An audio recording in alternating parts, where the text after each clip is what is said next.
Hey, thank you very much. Hello, everybody.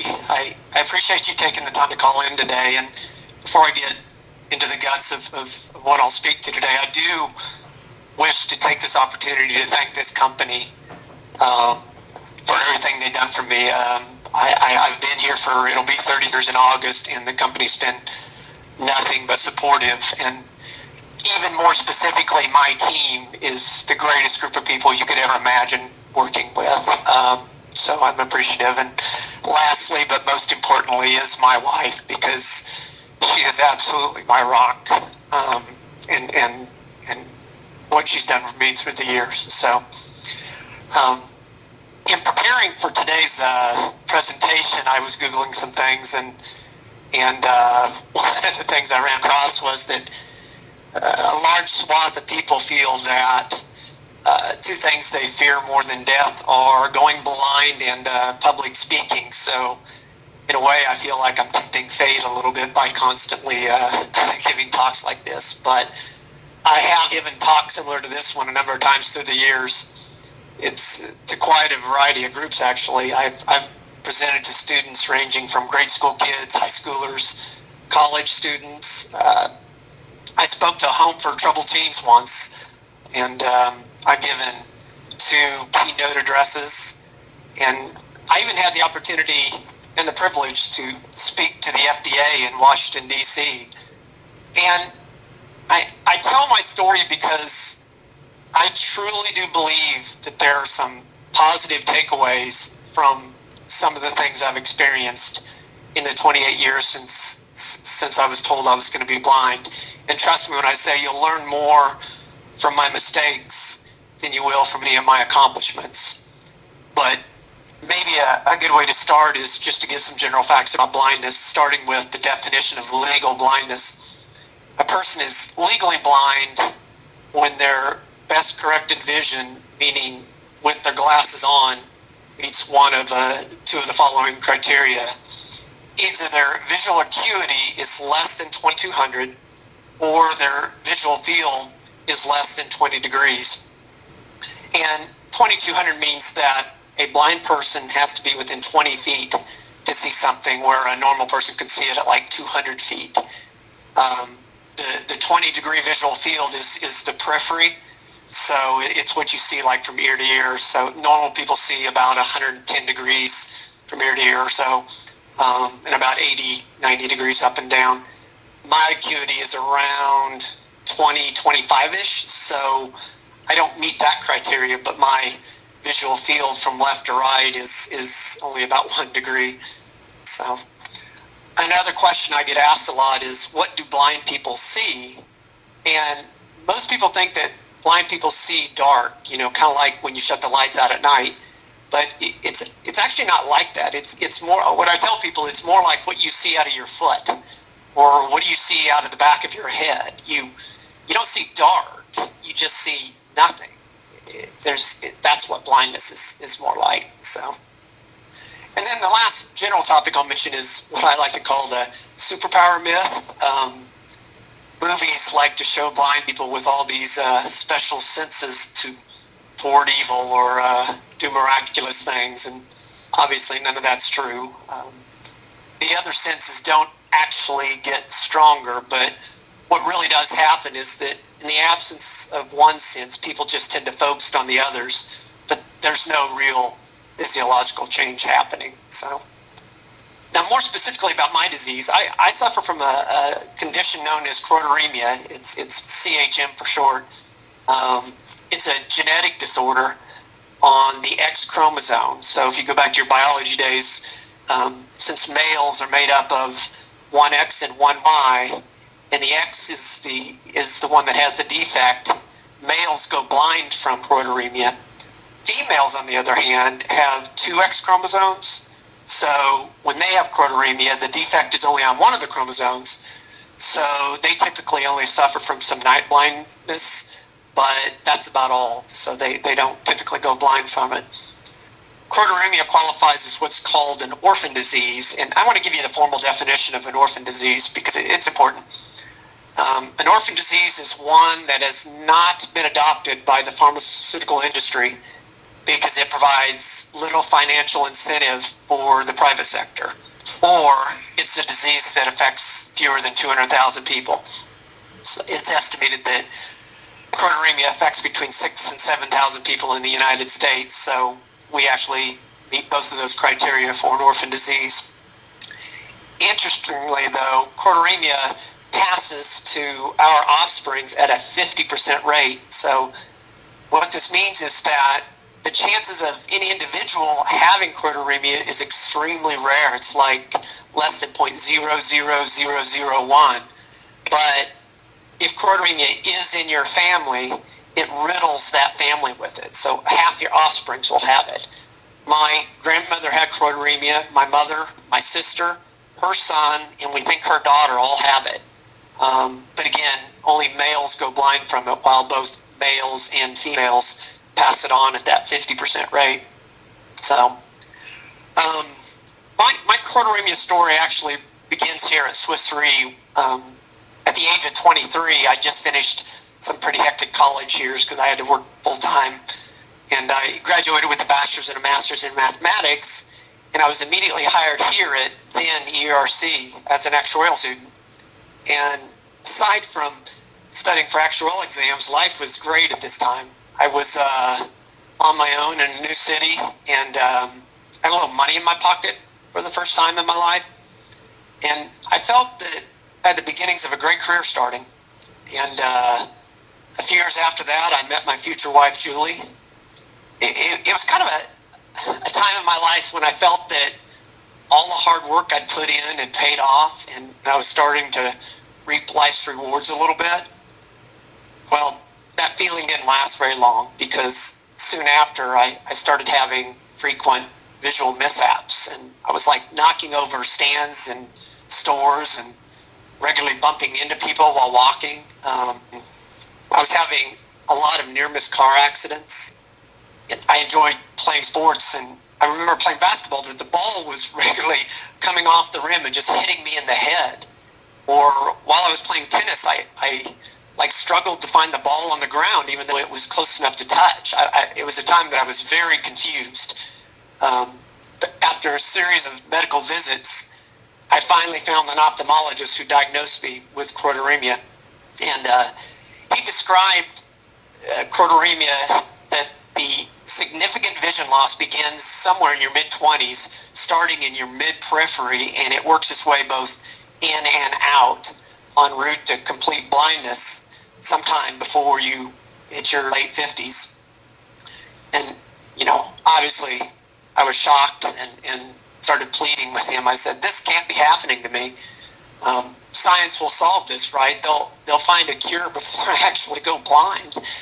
And he looked at me and he bluntly said that there are rare retinal disorders out there, and choroideremia is rarer than most of those. And though choroideremia has all the characteristics of a disease that could be cured, it probably would not be, because it just doesn't affect enough people. He told me that no one is studying it, no one probably will study it. He said you just need to accept a life without your eyesight. I was 27 years old at the time. And unfortunately, he was right. In 1994, no one was studying choroideremia. In fact, you could hardly find a doctor who'd even heard of it, let alone someone who'd seen a case. And what makes this especially hard to stomach is the fact that choroideremia is a defect on only one gene. And that's what the doctor meant when he said that choroideremia had all the characteristics of a disease that could be cured. Most genetic disorders out there have tens or hundreds of defective genes, but with choroideremia, there's just one, and they know what's wrong with it. But, as we all know, there's an endless number of worthy causes out there, and they're all competing for the same resources. And choroideremia just wasn't a priority. So the years to come after that were tough years, because I lost a ton of vision. I call it the period when I had to say goodbye to being normal. I quit going to movies and playing all sports. I changed my career path and stopped taking actuarial exams. I lost a lot of my independence, now needing assistance for things like, finding a public restroom and out in restaurants. I almost called off my wedding because of how unfair I thought it would be for Julie to be married to a blind man, not to mention raising children as such. And then finally, at the age of 31, I gave up driving. Even though I wasn't dying, the life that I knew was being taken away from me. And this is what I refer to as the sneaky evil of choroideremia. Since the significant vision loss doesn't start until you're in your mid-20s, it allows you to grow up as a normal kid with all those hopes and dreams.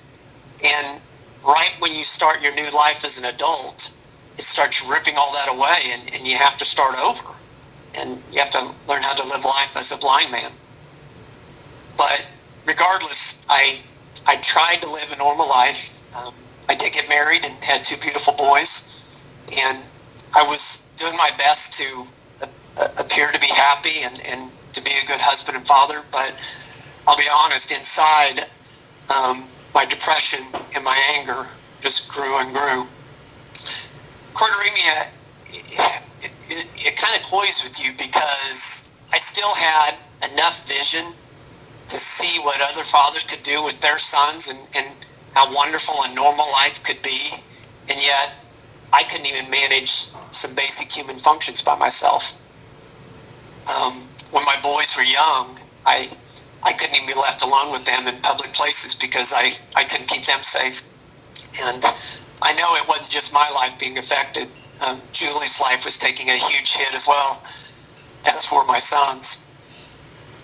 It is my hope that I kind of hid my depression from my colleagues here at work. But the truth is I was completely torn up inside for a lot of years. In 2000, there was a group, I believe, of like 8 people who started up an organization called the Choroideremia Research Foundation. It's CRF for short. But from time to time, I'd exchange an email with one of the founders, and he'd tell me that I should have like a dinner party or a wine tasting or a garage sale to raise funds for choroideremia research. And I'd always leave thinking this well-intentioned guy was kind of delusional because there's just no way a silly wine tasting or garage sale could raise the kind of funds needed to cure disease. It would be a token gesture at best. So I did nothing but continue to blame the world and to feel sorry for myself. At one point, I got so down, I actually went to see a priest for some kind of guidance. And I told him my story and how I was feeling inside, and he patiently listened. And when I finished, he looked up at me and paused in silence for a moment, and I waited for him to console me with his spiritual insights. And then he politely spoke and said, "It sounds like you need to get off the pity pot." It's not quite the spiritual message I was expecting. But looking back, that priest was absolutely right. Blaming the world for my problem and feeling sorry for myself was doing good for no one, especially not me. Then around 2004, there was a small group of family and friends who had choroideremia. They were going to have a fundraiser, a marathon. And so I thought this could be my token gesture for the cause. So I trained hard and sent out fundraising requests to every friend and family member I knew. And I ended up raising $28,000 in that one race. And I believe that's more than a quarter of what the entire CRF made fiscally that year. This made me realize that there is no such thing as a token gesture. And there actually was things that I could do as an individual to help find treatments.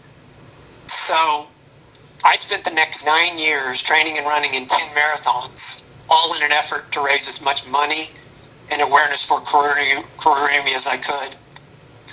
To date, my network has raised over $225,000 for choroideremia. And a shout out to Swiss Re here in Overland Park, because they've had a gene stay, I think, for 7 or 8 years in a row now.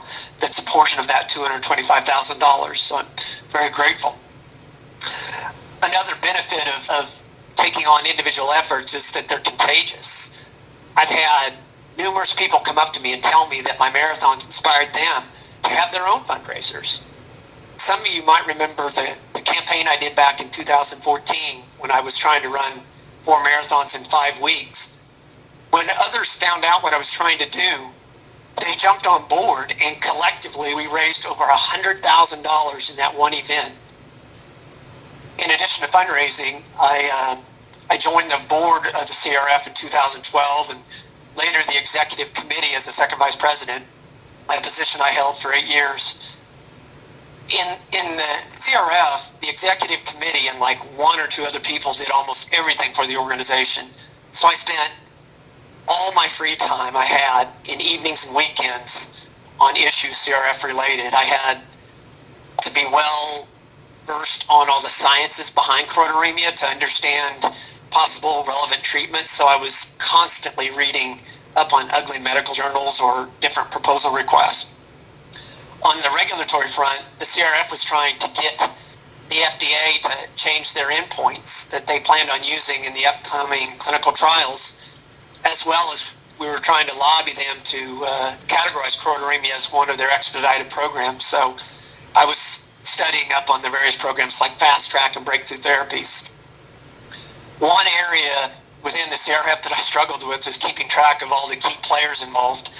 There were research institutions, pharma companies, and the FDA branches, and each had their own list of people and titles and interwoven relationships, and keeping track of all of this took a great deal of time. There were a few things that I took on with the CRF that were more in my wheelhouse, like when I organized the CRF network and built some financial reports to start analyzing their cash flow. I even built a patient registry that's available in 5 different languages, and it's been used by people from over 37 different countries. The point that I'm trying to make here is that when you're on the executive committee of an organization of an orphan disease that's almost entirely volunteer, I think we had 1 employee, 1% of the people definitely do 99% of the work. I would always kind of crack a smile when talking to friends or family about the work of the CRF, because inevitably someone would say something like, why don't they do this or why don't they do that? And in my head I was thinking, I am the they. If something's to get done, either I do it or one of my friends, Corey or Randy or Beth or Chris, but I am the they. And this has been a major theme in all the speeches I've done through the years, is that there is no they. There's only me or us. So just in summary of the work of the CRF, I'm very proud to be one of a very small group of people within that organization that's contributed funding and collaborated with other institutions to be where we are today. The organization's only been in existence 21 years, but we've gone from having absolutely nothing on choroideremia to having 3 phase 2 or phase 3 clinical trials across the UK, the US, and Germany. And these represent possible treatments to help slow the progression of choroideremia. So I personally don't like overused phrases, but I'll use one here in that I really do feel like I've lived 2 lives, one completely normal and the other one filled with extraordinary challenges. The latter began when I was 27 years old, a young adult exploding onto the world, and now I'm a 55-year-old man with bad knees and wrinkles. As I mentioned earlier, I have less than 1 degree of vision remaining, and this means that when I read things like my email, I see like 1 or 2 words at a time, and that's all. I lose my mouse probably hundreds of times a day and have to drag it to the top of the computer screen and jiggle it to find it, only to lose it again. I regularly get turned around in my own house, and I have to stand there until I figure out where I'm at. I walk into a wall or a door or support pole at least 2 or 3 times a week. And if you don't believe me, check out Jeff Benelli head bumps on YouTube. I only see a small portion of the TV screen now, so Julie has to narrate shows and movies, or I just can't keep track of them. Probably just this year, but watching sports on TV's becoming almost impossible. I can't see faces anymore unless through a phone or a computer screen. I no longer can see my own face in the mirror well enough to know what I look like. A real sense of what my life is like can best be described by a visit Julie and I had to see our boys just a couple of months ago. Just indulge me for the next minute, but just kind of put yourself in my shoes and imagine if this were you. Julie and I took our boys to a restaurant, and after lunch I asked my 18-year-old to take me to the restroom before we left. So he walked me there, and he took me to the restroom, walked me inside. He walked me to the urinal like he'd done 1,000 times before. Then he realized I was facing the wrong wall, and he quickly grabbed my shoulders. He positioned me towards the urinal, waited for me to finish, then he walked me to the sink. He guided my hand under the soap when he saw I couldn't find it. He handed me a towel, and he took the towel from my hand and he threw it away for me. Then I grabbed his elbow, and he guided me to our car. Julie told me later that she saw tears in his eyes when their eyes met, because he was just shaking his head, because even he can believe how bad my eyes have gotten. Julie and I frequently have to stop ourselves from thinking about what our lives could have been like if I hadn't lost my eyesight. And we avoid thinking about what our lives will be like as I lose the little vision I have remaining. But here's the important part of my talk today.